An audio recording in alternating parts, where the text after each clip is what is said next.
I'm Christine, and this is a poem I wrote about the women in my family who are much stronger than me, and it is called Birthmark.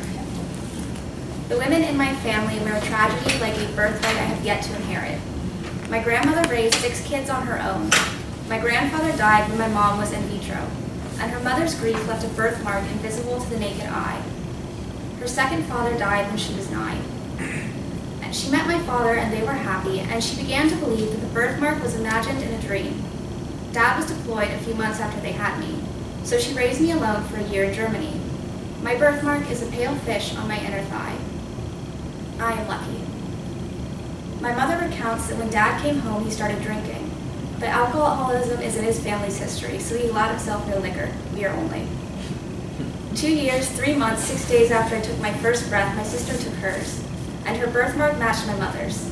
I stopped breastfeeding so she could eat. My mother's hair started falling out in clumps, and she said it felt like her skin was burning. I watched while her bed became her home in each new state and country. At 7, the steroid injections the doctor tried to fix her with scared me, so I decided to watch my dad drink and play the PC. I decided now he would have to raise me. The doctors gave her birthmark a name, systemic lupus erythematosus. Her white blood cells are traitors. They eat her nerves like candies. At 12, my room and her bathroom shared a wall, and when I couldn't sleep, she would scream me a lullaby when she soaked in the tub crying. I learned then how helpless I am, because I knew I could do nothing but wish the wall were thicker so I wouldn't have to feel so weak. At 10, my sister's friend's dad let her into the attic while his daughter was sleeping, and he quietly stole her dignity and her sanity. She hasn't been the same since. At 15, my sister's hair started falling out in clumps. She said it felt like her skin was burning, and I watched while the pain erased each of her possible futures. The doctors gave her birthmark a name, systemic lupus erythematosus. Her white blood cells are traitors. They eat her nerves like candies. The doctors gave my mom's birthmark a middle name, leukemia. Her white blood cells are traitors.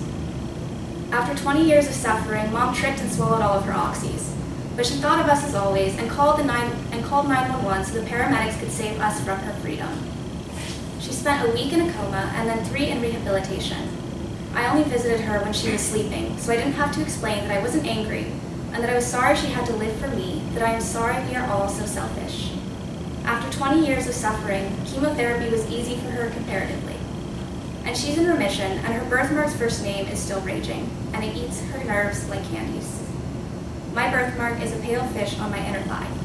I am lucky.